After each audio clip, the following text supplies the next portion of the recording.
Hello everyone, जय हिंद। स्वागत है आप लोग का मेरे यूट्यूब चैनल के प्लेटफॉर्म में। आज मैं आपके समक्ष बात कर रहा हूँ इतिहास के प्रथम और महत्वपूर्ण टॉपिक के संदर्भ में, जिसे कि प्रातात्विक स्रोतों और साक्ष्यों के आधार पर 3 कालखंडों में विभाजित किया गया है। प्रथम है प्रागैतिहासिक काल, सेकंड है आद्य ऐतिहासिक काल और थर्ड है ऐतिहासिक काल के संदर्भ में मैं आपसे बात करूंगा। और अंत में इस टॉपिक से संबंधित प्रीवियस ईयर क्वेश्चनों के संदर्भ में बात करूंगा, इसलिए इस वीडियो को अंत तक देखें। इसी के साथ मैं अपने वीडियो को स्टार्ट करता हूं और सबसे पहले बात करते हैं कि इतिहास किसे कहते हैं।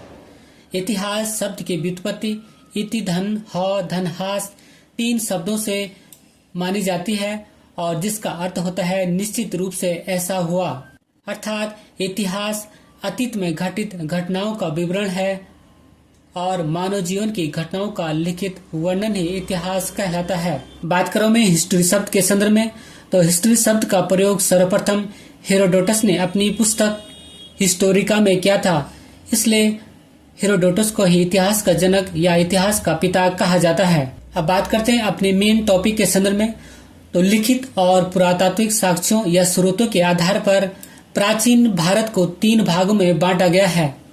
प्रथम है प्रागैतिहासिक काल या प्री हिस्टोरिक पीरियड, सेकंड है आद्य ऐतिहासिक काल या प्रोटो हिस्टोरिक पीरियड और थर्ड है ऐतिहासिक काल या हिस्टोरिक पीरियड।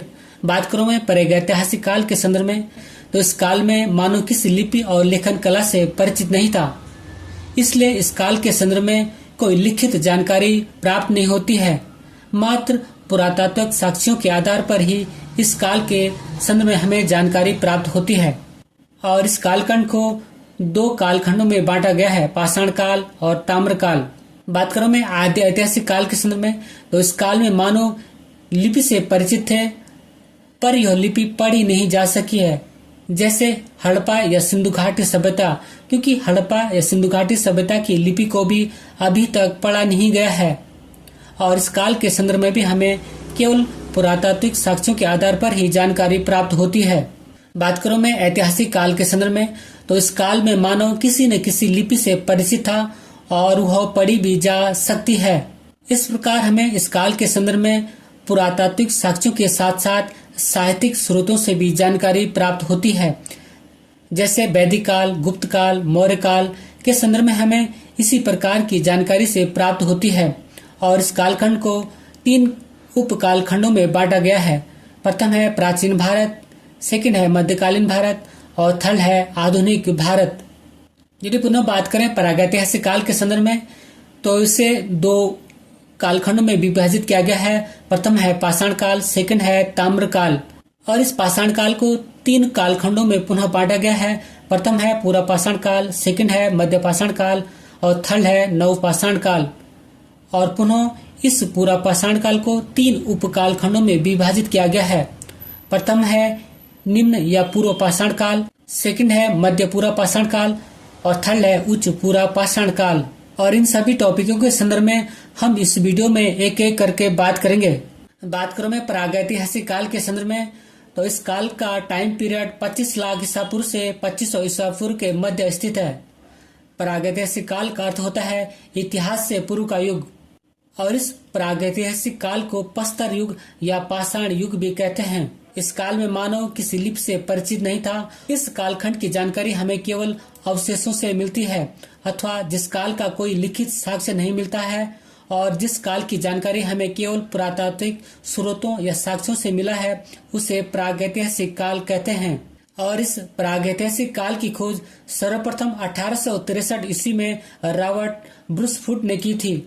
बात करूं मैं एक नोट पॉइंट के संबंध में, तो भारत में पुरातात्विक विज्ञान का पिता अलेक्जेंडर कनिंघम को कहा जाता है। और अध्ययन की दृष्टि से प्रागैतिहासिक काल को 2 कालखंडों में बांटा गया है। प्रथम है पाषाण काल और सेकंड है ताम्र काल। बात करते हैं पाषाण काल या स्टोन एज के संदर्भ में, तो इतिहास का वह काल जब मानव जीवन पत्थरों पर आश्रित था। उदाहरण के लिए पत्थरों से शिकार करना, पत्थरों की गुफाओं में शरण लेना, पत्थरों से आग पैदा करना इत्यादि। और सर्वप्रथम 1863 ईस्वी में भारत में पाषाण कालीन सभ्यता का अनुसंधान प्रारंभ हुआ था। भारत में सर्वप्रथम 1863 ईस्वी में रॉबर्ट ब्रूसफुट ने मद्रास के पल्लवरम से पाषाण कालीन सभ्यता के उपकरण की खोज की थी। इसी कारण से रॉबर्ट ब्रूसफुट को भारतीय प्रागैतिहासिक काल का पिता कहा जाता है। और इस पाषाण काल को अर्थात इस स्टोन एज को 3 भागों में विभाजित किया गया है। प्रथम है पूर्व पाषाण काल, सेकंड है मध्य पाषाण काल और थर्ड है नव पाषाण काल। प्रथम है पूर्व पाषाण काल या पैलियोलिथिक एरिया।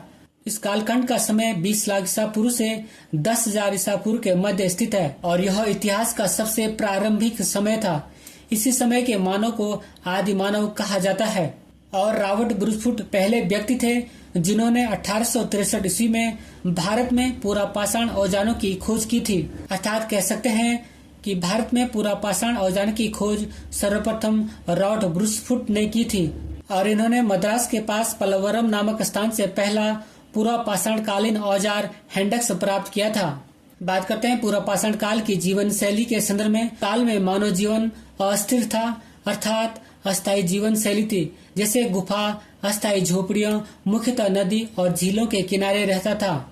बात करें पूरा पाषाण काल की जीविका के आधार के संदर्भ में, तो इस काल में मानव शिकार करके वह भोजन संग्रह करता था, अर्थात इस युग में मानव शिकारी एवं खाद्य संग्राहक था तथा उनका भोजन मांस अथवा कंदमूल हुआ करता था। बात करें इस काल की खोज के संदर्भ में, तो इस समय मानव की सबसे बड़ी उपलब्धि आग की खोज थी, पर मानव आग के प्रयोग से अज्ञात था।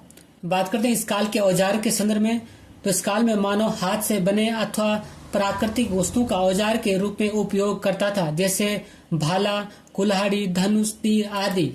बात करें पूरा पाषाण काल की प्रमुख विशेषताओं के संदर्भ में, तो प्रथम है इस समय का मानव खाना बदोश था, अर्थात इस समय का मानव घुमकड़ी स्वभाव का था और इनका कोई अस्थायी निवास नहीं होता था। सेकंड है दक्षिण भारत में कुरनूल की गुफाओं में इस युग की राख के अवशेष प्राप्त हुए हैं। थर्ड पॉइंट है इस काल में मनुष्य ने सर्वप्रथम चित्रकारी करना प्रारंभ किया था। फोर्थ है भीमबेटका की गुफाओं जो कि मध्य प्रदेश में स्थित है, में इस काल के चित्र देखने को मिलते हैं, यद्यपि इस काल में किसी प्रकार की लिपि नहीं थी। फिफ्थ पॉइंट है पूरा पाषाण कालीन मानव का जीवन पूर्णतया प्राकृतिक था। सिक्स है इस काल में मानव जीवन अस्थिर था और वह शिकार करके अपना भोजन संग्रह करता था। 7 पॉइंट है इस काल के मानव को पशुपालन तथा कृषि का ज्ञान नहीं था। 8 पॉइंट है फलकों की अधिकता के कारण मध्य पाषाण काल को फलक संस्कृति भी कहा जाता है। 9 पॉइंट है इस काल में उपकरणों का निर्माण क्वार्ट्जाइट पत्थर से किया जाता था। 10 पॉइंट है इस काल की महत्वपूर्ण उपलब्धि आग की खोज थी, यद्यपि मानव आग का प्रयोग करना नहीं जानता था। बात करते हैं पूरा पाषाण काल के महत्वपूर्ण स्थलों के संदर्भ में। फर्स्ट है मद्रास। सर्वप्रथम मद्रास के समीप बदमदुरै तथा अतिरकम पकम से हैंडक्स संस्कृति के उपकरण प्राप्त किए गए। सेकंड है पंजाब की सोह नदी घाटी जो कि पाकिस्तान में स्थित है। तो सर्वप्रथम पंजाब की सोह नदी घाटी से चापर, चापिंग, पेबुल संस्कृति के उपकरण प्राप्त हुए। थर्ड है अतिरम्पकम और हथनोरा। तो इन स्थानों से मानव खोपड़ी एवं कंकाल का पहला साक्ष्य मिला है। 4 पॉइंट है पलवरम जो कि तमिलनाडु में स्थित है। तो रॉबर्ट ब्रूसफुट ने 1863 में सर्वप्रथम पलवरम तमिलनाडु से पूरा पाषाण कालीन हथियार खोजे थे। फिफ्थ है भीमबेटका जो कि नर्मदा घाटी मध्य प्रदेश में स्थित है। यहाँ से गुफा में चित्रकारी का प्राचीन साक्ष्य मिला है। यहाँ से कुछ गुफाओं से फर्श निर्माण के संकेत भी मिले हैं। 6 पॉइंट है उपकरणों के अतिरिक्त बेलन के लोहदा नाला क्षेत्र से इस काल की अस्थि निर्मित मातृ देवी की एक प्रतिमा मिली है जो कौशाम्बी संग्रहालय में सुरक्षित है। उपकरणों की भिन्नता के आधार पर पूरा पाषाण काल को भी 3 कालों में विभाजित किया जाता है। प्रथम है निम्न या पूर्व पाषाण काल, सेकंड है मध्य पूरा पाषाण काल और थर्ड है उच्च पूरा पाषाण काल। प्रथम है निम्न या पूर्व पाषाण काल। तो इस काल के औजार कोर प्रणाली के थे जैसे हस्तकुठार, खंडक या बिदारणी। सेकंड है मध्य पूरा पाषाण काल। इस काल के औजार फलक उपकरण प्रणाली के थे जैसे बेदनी, छदनी एवं तक्षणी। थर्ड है उच्च पूरा पाषाण काल। इस काल के औजार ब्लेड प्रणाली के थे जैसे तक्षणी एवं खुरचनी उपकरण आदि। अब बात करते हैं निम्न पूरा पाषाण काल के संदर्भ में। तो यह समय 5 लाख ईसा पूर्व से 50,000 ईसा पूर्व के मध्य था। बात करते हैं इस काल की महत्वपूर्ण विशेषताओं के संदर्भ में। तो प्रथम है इस समय पत्थरों के उपकरणों के लिए कोर प्रणाली का प्रयोग किया जाता था, अर्थात इस प्रणाली में पत्थरों के चारों किनारों को तोड़कर पत्थर के औजार या हथियार बनाए जाते थे, जैसे कुल्हाड़ी या हैंडएक्स, बिधरणी या क्लीवर, खड़क या चौपर आदि। सेकंड है, इस समय भारी पत्थरों का निर्माण किया जाता था क्योंकि इस समय मानव पूरी तरह शिकार पर निर्भर था। थर्ड है, इस काल में मानव को किसी का ज्ञान नहीं था। फोर्थ पॉइंट है, इस काल में मानव को आग का ज्ञान था लेकिन उसे प्रयोग करना नहीं जानता था। फिफ्थ पॉइंट है, इस समय औजार केवल क्वार्टजाइट के पत्थरों से कोर प्रणाली से बनाए जाते थे। सिक्स है, नेवासा जो कि महाराष्ट्र राज्य में स्थित है से निम्न पूरा पाषाण काल के साक्ष्य मिले हैं। बात करूं मैं नोट पॉइंट के संदर्भ में तो हथनोरा से सर्वप्रथम मानव कंकाल मिला है। सेकंड है मध्यपुरा पाषाण काल, तो इसका समय 50,000 ईसा पूर्व से 40,000 ईसा पूर्व के मध्य स्थित है। बात करूं मैं मध्यपुरा पाषाण काल की प्रमुख विशेषताओं के संदर्भ में तो प्रथम है मध्यपुरा पाषाण काल की खोज का श्रेय HD संकालिया को है। सेकंड है, इस काल में मानव के औजार या हथियार निम्न पुरा पाषाण काल की तुलना में छोटे थे। इस समय औजार फलक प्रणाली के द्वारा बनाए जाते थे। इस समय के मुख्य औजार जैसे बेदनी, छेदनी, खुरचनी और तक्षणी आदि थे। थर्ड पॉइंट है, मध्यपुरा पाषाण काल में औजार क्वार्टजाइट, फ्लिंट, चर्ट और जेस्पर प्रकार के बनाए जाते थे। बात करूं मैं एक नोट पॉइंट के संदर्भ में तो निम्न और मध्य पुरा पाषाण काल को हिम युग भी कहा जाता था। थर्ड है उच्च पुरा पाषाण काल, तो इसका समय 40,000 ईसा पूर्व से 10,000 ईसा पूर्व के मध्य तक था। बात करूं मैं उच्च पुरा पाषाण काल की महत्वपूर्ण विशेषताओं के संदर्भ में तो प्रथम है, इस काल में हथियार को बनाने के लिए ब्लेड प्रणाली का प्रयोग किया जाता था। सेकंड पॉइंट है, उच्च पुरा पाषाण काल में आधुनिक मानव जिसे होमोसेपियंस या ज्ञानी मानव भी कहते हैं का उदय हुआ था। थर्ड पॉइंट है, उच्च पुरा पाषाण काल में नए चकमक उद्योग की स्थापना हुई। फोर्थ पॉइंट है, उच्च पुरा पाषाण काल में चित्रकारी और नक्काशी की पहली बार शुरुआत हुई थी, जैसे भीमबेटका मध्य प्रदेश की गुफाओं की दीवारों पर इस प्रकार की चित्रकारी और नक्काशी प्राप्त हुई है। यहाँ पर जानवरों जैसे हिरण, बारहसिंगों आदि के चित्र भी पाए गए हैं। फिफ्थ पॉइंट है, बेला नदी घाटी लोहदा नाले से जो कि इलाहाबाद यूपी के पास स्थित है से अस्थि निर्मित मातृ देवी की मूर्ति प्राप्त हुई है। सेकंड है मध्य पाषाण काल, तो इसका समय लगभग 12,000 ईसा पूर्व से 10,000 ईसा पूर्व के मध्य स्थित है। और भारत में मध्य पाषाण काल के विषय में सर्वप्रथम जानकारी आर्किबार्ड कार्लाइल द्वारा सन 1867 ईस्वी में विंध्य क्षेत्र में लघु पाषाण उपकरणों शैल चित्रों की खोज करने से हुई। यह काल पुरा पाषाण काल और नवपाषाण काल के बीच का संक्रमण कालीन अवधि है। अब बात करते हैं मध्य पाषाण काल में जीविका का आधार के संदर्भ में, तो इस काल का मानव प्रारंभ में आखेटक या शिकारी और खाद्य संग्रहण करता था, लेकिन बाद में पशुपालक और खेती करने लगा और पशुपालन की शुरुआत मध्य पाषाण काल में प्रारंभ हुआ था, जो कि एक महत्वपूर्ण बिंदु है। बात करते हैं मध्य पाषाण काल की विशेषताओं के संदर्भ में, तो प्रथम है इस काल के मानव ने पशुपालन करना आरंभ कर दिया। सेकंड है, इस समय के मानव ने छोटे और नुकीले हथियारों का प्रयोग करना शुरू कर दिया और इन छोटे हथियारों को माइक्रोलिथ कहा जाता था। थर्ड पॉइंट है, इस काल को माइक्रोलिथ काल भी कहा जाता है। फोर्थ पॉइंट है, इस काल में मनुष्य के द्वारा पाला गया सबसे पहला जानवर कुत्ता था। फिफ्थ पॉइंट है, इस युग में मनुष्य खेती के साथ साथ मछली पकड़ना, शहद जमा करना और शिकार करना आदि कार्य भी करता था। सिक्स पॉइंट है, भारत में मानव अस्थिपंजर सर्वप्रथम मध्य पाषाण काल से ही प्राप्त होने लगता है। बात करते हैं मध्य पाषाण काल के महत्वपूर्ण स्थलों के संदर्भ में, तो प्रथम है पशुपालन के साक्ष्य भारत में आदमगढ़ जो कि होशंगाबाद मध्य प्रदेश में स्थित है तथा बागौर जो कि भीलवाड़ा राजस्थान में स्थित है से प्राप्त हुए हैं। सेकंड है मध्य पाषाण कालीन स्थल महादा जो कि प्रतापगढ़ उत्तर प्रदेश में स्थित है से हड्डी एवं सींग निर्मित उपकरण प्राप्त हुए हैं। थर्ड पॉइंट है, गुजरात स्थित लंगनाथ से लघु पाषाणोपकरणों के अतिरिक्त पशुओं की हड्डियां, कब्रिस्तान तथा कुछ मिट्टी के बर्तन भी प्राप्त हुए हैं। फोर्थ पॉइंट है, सरनहार यूपी से झोपड़ी 14 सवादान जो कि पूर्व पश्चिम स्थिति में थे 8 गर्त चूल्हे, युद्ध के साक्ष्य और अर्धजली हड्डी मिली है। 5th पॉइंट है महादा उत्तर प्रदेश से युगल समाधियां जिसमें स्त्री और पुरुष एक साथ थे, हड्डी से बने बाणागर और आभूषण मिले हैं। 6 पॉइंट है दमदमा से 41 समाधान, गर्त चूल्हे और एक समाधि में 3 शव मिले हैं। अब मैं आपके समक्ष बात कर रहा हूँ नवपाषाण काल या न्योलिथिक एज के संदर्भ में, जिसका टाइम पीरियड लगभग 10,000 ईसा पूर्व से 3,000 ईसा पूर्व के मध्य स्थित था।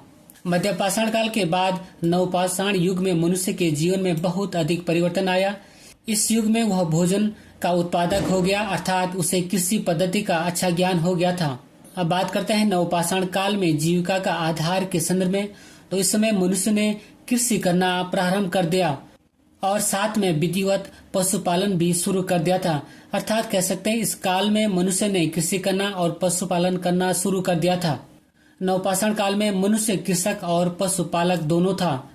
इस काल में मानव खाद्य संग्रह के साथ साथ मछली का शिकार भी करने लग गया था। अब बात करते हैं नवपाषाण काल में कला और संस्कृति के संदर्भ में, तो नवपाषाण काल में जनजातियों की अपनी संस्कृति और परंपराएं होती थी।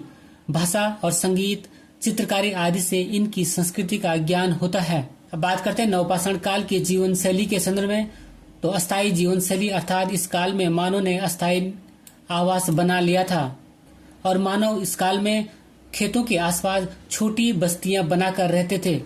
बात करते हैं नवपाषाण काल के औजारों के संदर्भ में, तो इस काल में मानव ने हाथ से बने अथवा प्राकृतिक वस्तुओं का औजार के रूप में उपयोग करना प्रारंभ कर दिया था। जैसे चिसल, इसका उपयोग लकड़ी एवं पत्थर छिलने में किया जाता था और खेतों में प्रयुक्त होने वाले औजार आदि। बात करते हैं नवपाषाण काल में खोज के संदर्भ में, तो इस काल में मनुष्य ने पहिए की खोज की थी और इस काल में लोग गोलाकार एवं आयताकार घरों में रहते थे। अब बात करते हैं नवपाषाण काल की महत्वपूर्ण विशेषताओं के संदर्भ में, तो प्रथम है इस काल में मानव ने अस्थायी निवास बना दिया था। सेकंड है इस युग में वह भोजन का उत्पादक हो गया, अर्थात उसे कृषि पद्धति का अच्छा ज्ञान हो गया था। थर्ड पॉइंट है नवपाषाण काल में मनुष्य कृषक और पशुपालक दोनों था।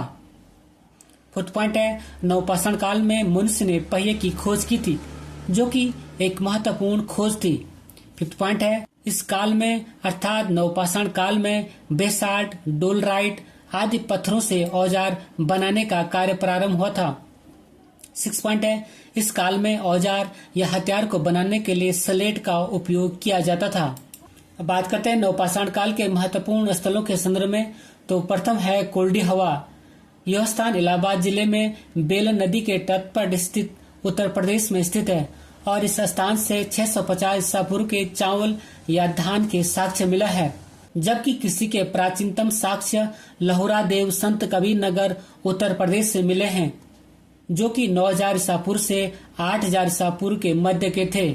सेकंड है बुर्जहोम, जो कि कश्मीर में स्थित है। इस स्थान से कब्रों में मानव कंकाल के साथ कुत्ते को दफनाने का साक्ष्य मिला है। थर्ड पॉइंट है चिरांद, जो कि बिहार में स्थित है और इस स्थान से हड्डियों के उपकरण मिले हैं और यहाँ से प्राप्त उपकरण हिरण के सींगों से निर्मित हैं। फोर्थ पॉइंट है संगनकलू, जो कि कर्नाटक में स्थित है। इस नवपाषाण कालीन पुरास्थल से राख के टीले प्राप्त हुए हैं और यह स्थल कर्नाटक में मैसूर के पास बेलारी जनपद में स्थित संगनकलू में है। फोर्थ पॉइंट है मेहरगढ़, जो कि पाकिस्तान में स्थित है। यहाँ से कृषि के साक्ष्य मिले हैं। अब बात करते हैं ताम्रकाल के संदर्भ में। जैसे कि हमने पहले पढ़ा था कि प्रागैतिहासिक काल को 2 कालखंडों में विभाजित किया गया है, पाषाण काल और ताम्रकाल। पाषाण काल के संदर्भ में तो हमने पढ़ दिया है, अब हम पढ़ेंगे ताम्रकाल के संदर्भ में। फर्स्ट पॉइंट है नवपाषाण काल के आखिरी समय में ही ताम्र पाषाण युग की शुरुआत हो गई और धातुओं में सबसे पहले तांबे का प्रयोग हुआ। बात करो मैं ताम्र पाषाणिक के अर्थ के संदर्भ में, तो इसका अर्थ होता है पत्थर एवं तांबे का प्रयोग की अवस्था।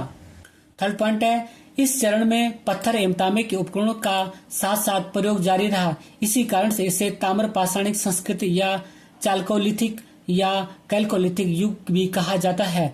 अब बात करते हैं ताम्रपाषाण काल की महत्वपूर्ण विशेषताओं के संदर्भ में, तो फर्स्ट है संपूर्ण भारत में ग्रामीण कृषक समुदायों का गठन ताम्रपाषाणिक काल में हुआ माना जाता है। सेकंड है इस समय मानव ने तांबे की खोज कर ली थी और थर्ड पॉइंट है, इस काल में मनुष्य ने पत्थरों के साथ तांबे के उपकरणों का उपयोग भी करना शुरू कर दिया था। फोर्थ पॉइंट है, वस्तु तो आधुनिक भारत के संदर्भ में इस काल अर्थात ताम्रपाषाण काल का महत्व बहुत अधिक बढ़ गया। अब बात करते हैं ताम्रपाषाण काल के महत्वपूर्ण स्थलों के संदर्भ में। तो प्रथम है महाराष्ट्र। महाराष्ट्र की ताम्रपाषाण कालीन संस्कृति या जोरवे संस्कृति के नेवासा, दैमाबाद, कोठे, चंदोली, इनामकम आदि पुरास्थलों से घरों से मृतकों को अस्थि कलश में रखकर उत्तर से दक्षिण दिशा में घरों के फर्श के नीचे दफनाए जाने के साक्ष्य प्राप्त हुए हैं। सेकंड है नेवासा। नेवासा से पटसन का साक्ष्य प्राप्त हुआ है। थर्ड है इनामगांव। आरंभिक ताम्रपाषाण अवस्था के इनामगांव स्थल पर चूल्हों सहित बड़े बड़े कच्ची मिट्टी के मकान और गोलाकार गड्ढों वाले मकान मिले हैं। पॉइंट है नवदाटोली, जो कि मध्य प्रदेश में स्थित है और इस स्थल का उत्खनन HD संकालिया ने कराया था। यहाँ से अर्थात नवदाटोली से मिट्टी, बांस एवं फूस के बने चौकोर एवं वृत्ताकार घर मिले हैं।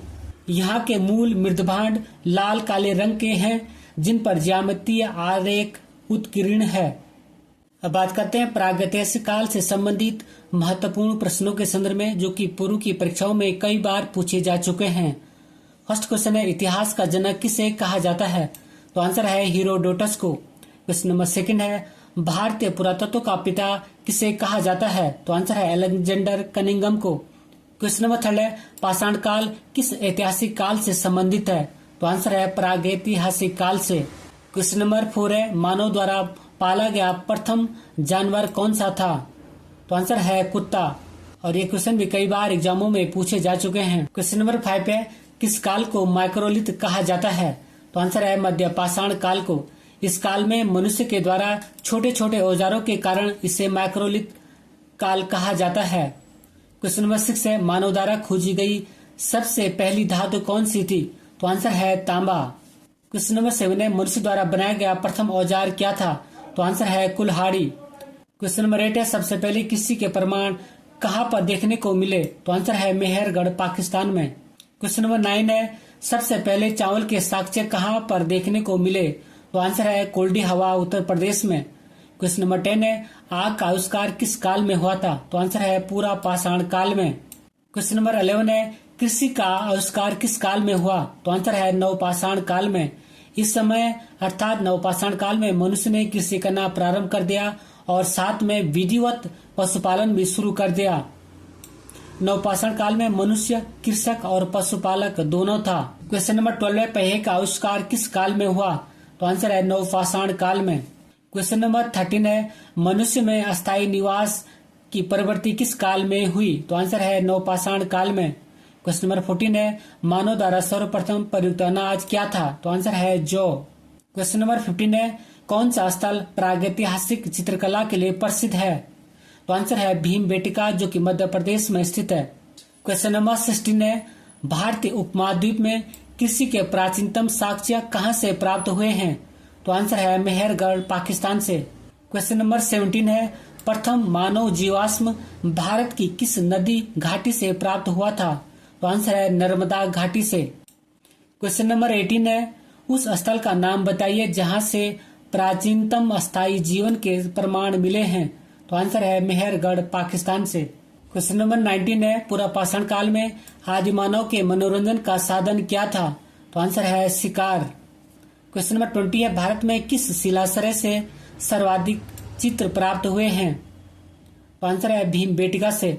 मध्य प्रदेश के रायसेन जिले में स्थित भीमबेटका प्रागैतिहासिक शैल चित्रकला का श्रेष्ठ उदाहरण है।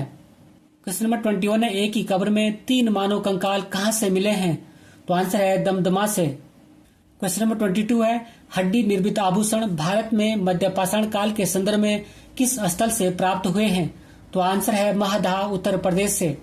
क्वेश्चन नंबर 23 है, किस स्थान पर मानव के साथ कुत्ते दफनाए जाने का साक्ष्य मिला है? तो आंसर है बुर्जहोम जम्मू कश्मीर से। क्वेश्चन नंबर 24 है, किस स्थान पर मानव गड्ढों को खोदकर निवास करता था? तो आंसर है बुर्जहोम जम्मू कश्मीर में। क्वेश्चन नंबर 25 है, प्रागैतिहासिक काल में भीमबेटका की गुफाएं क्यों प्रसिद्ध थी? तो आंसर है गुफाओं के शैल चित्र के लिए। क्वेश्चन नंबर 26 है, कोपेनहेगन संग्रहालय की सामग्री से पाषाण कांस्य और लोह युग का त्रियुगीय विभाजन किसने किया था? तो आंसर है थॉमसन महोदय ने। क्वेश्चन नंबर 27 है, नवदातोली किस राज्य में अवस्थित है? तो आंसर है मध्य प्रदेश में। और नवदातोली मध्य प्रदेश का एक महत्वपूर्ण ताम्रपाषाण कालिक पुरास्थल है।